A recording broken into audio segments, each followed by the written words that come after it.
Israel के साथ चल रहे घमासान के बीच ईरान के एक वरिष्ठ सैन्य अधिकारी मोहसिन रजाई ने यह दावा किया है कि अगर इजराइल ने ईरान पर परमाणु हमला किया तो प्रतिक्रिया में पाकिस्तान इजराइल पर परमाणु अटैक कर देगा।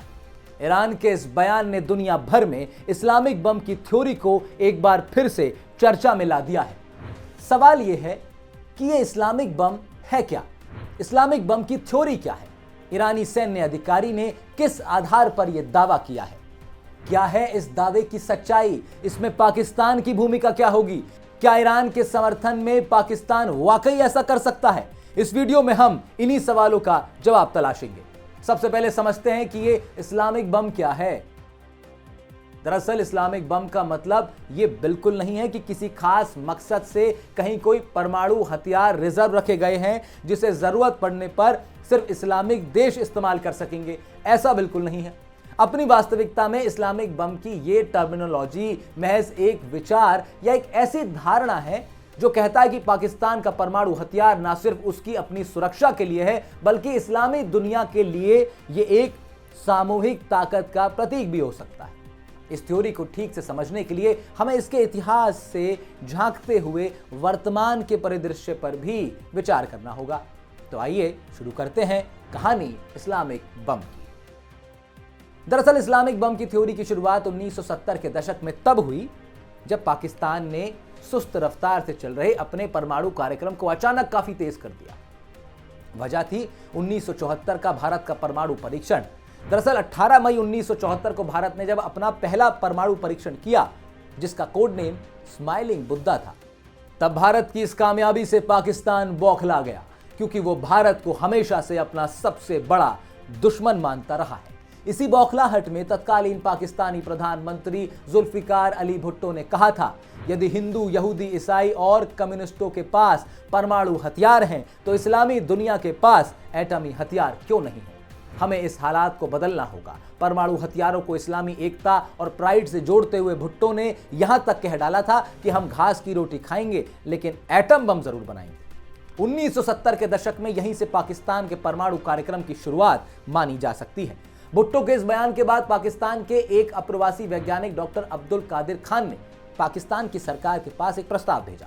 इस प्रस्ताव में डॉक्टर कादिर ने कहा था कि अगर पाकिस्तान की सरकार उन्हें मौका दे तो परमाणु हथियार विकसित करने की दिशा में वो पाकिस्तान सरकार का काफी सहयोग कर सकते हैं। डॉक्टर अब्दुल कादिर खान उन दिनों नीदरलैंड में यूरेनको कंपनी में एक मेटलर्जिकल इंजीनियर और परमाणु वैज्ञानिक के रूप में काम करते थे। यूरेनको एक ऐसी कंपनी थी जो यूरेनियम संवर्धन यानी यूरेनियम इनरिचमेंट के लिए गैस सेंट्रीफ्यूज तकनीक पर काम करती थी। डॉक्टर खान ने यूरेनको कंपनी से यूरेनियम इनरिचमेंट यानी यूरेनियम का संवर्धन करके उसको परमाणु हथियार में बदलने की तकनीक से संबंधित सारी गोपनीय जानकारी, डिजाइन, सेंट्रीफ्यूज के ब्लूप्रिंट चुराकर 1975 में अपने परिवार सहित नीदरलैंड से पाकिस्तान लौट आए। पाकिस्तान सरकार के साथ मिलकर गुपचुप तरीके से परमाणु हथियार विकसित करने के काम में जुट गए। लेकिन इस मिशन में पाकिस्तान के लिए गेम चेंजर बना वो दस्तावेज, वो डिजाइन जो डॉक्टर कादिर नीदरलैंड की यूरेनको कंपनी से चुरा कर लाए थे। हालांकि परमाणु तकनीक चोरी की ये साजिश जब तक यूरेनको कंपनी को पता चलती तब तक डॉक्टर कादिर नीदरलैंड छोड़कर वापस पाकिस्तान में पनाह ले चुके थे। पाकिस्तान में उनको चाक चौबंद सुरक्षा के बीच रखा गया था। लेकिन उनकी इस हरकत की पश्चिमी मीडिया में काफी आलोचनाएं हुई। द गार्जियन जैसे बड़े अखबार ने इसे इस्लाम के लिए बम चुराने की संज्ञा देते हुए लिखा कि न्यूक्लियर टेक्नोलॉजी की चोरी का यह मामला पाकिस्तान के प्रधानमंत्री जुल्फिकार अली भुट्टो के विचार से प्रेरित है। इसीलिए पाकिस्तान का परमाणु हथियार सिर्फ पाकिस्तान की अपनी सुरक्षा के लिए नहीं बल्कि इस्लामी देशों को एकजुट करने और उनकी ताकत को बढ़ाने के लिए है। द गार्जियन ने इसे इस्लामिक बम का नाम देते हुए तब कहा था कि पाकिस्तान का परमाणु हथियार इस्लामी देशों के लिए एक सामूहिक रक्षा का प्रतीक हो सकता है। पश्चिमी मीडिया के इस विचार ने इस्लामिक बम की थ्योरी को और ज्यादा मजबूती से स्थापित किया।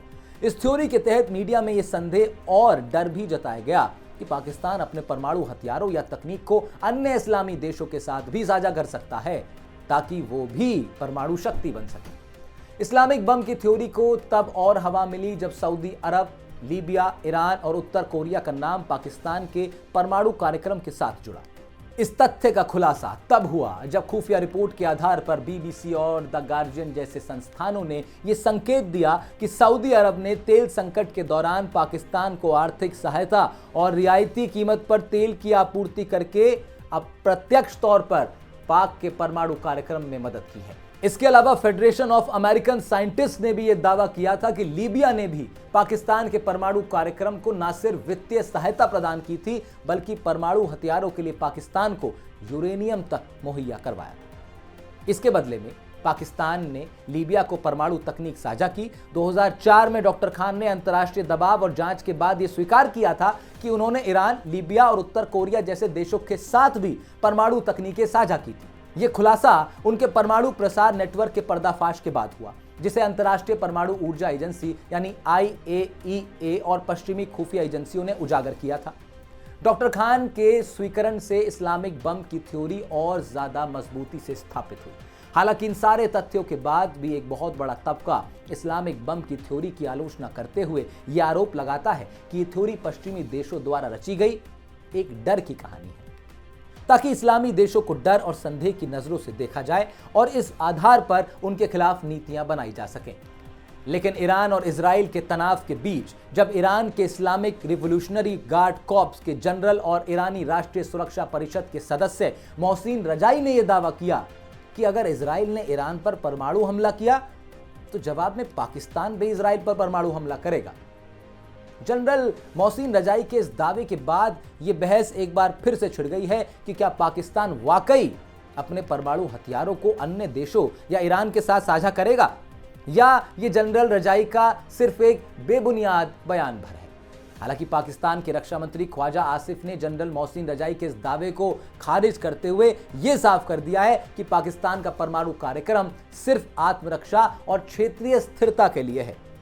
उन्होंने यह भी कहा कि पाकिस्तान ईरान का समर्थन अंतर्राष्ट्रीय मंचों पर करेगा, लेकिन परमाणु हमले जैसे बयान आधिकारिक तौर पर बेबुनियाद है। आज की तारीख में पाकिस्तान के पास लगभग 170 परमाणु हथियार बताए जाते हैं, लेकिन वो इजराइल से सीधे टकराव से बचता है क्योंकि उसकी अर्थव्यवस्था अमेरिका और सऊदी अरब जैसे देशों पर निर्भर है जो ईरान के खिलाफ है। इसीलिए पाकिस्तान का खुलकर ईरान के साथ परमाणु हमले में शामिल होना संभव नहीं लगता।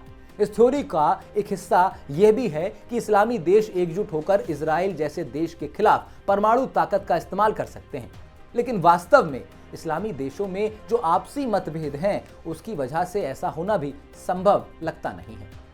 चलते चलते आपको यह भी बता दें कि वर्तमान में आधिकारिक तौर पर दुनिया के सिर्फ 9 देशों के पास परमाणु हथियार है, जिनकी कुल संख्या तकरीबन 12,241 है। इसमें सबसे ज्यादा परमाणु हथियार रूस के पास है। मुस्लिम देशों की बात करें तो सिर्फ पाकिस्तान ही एकमात्र ऐसा मुस्लिम देश है जो एटमी पावर है।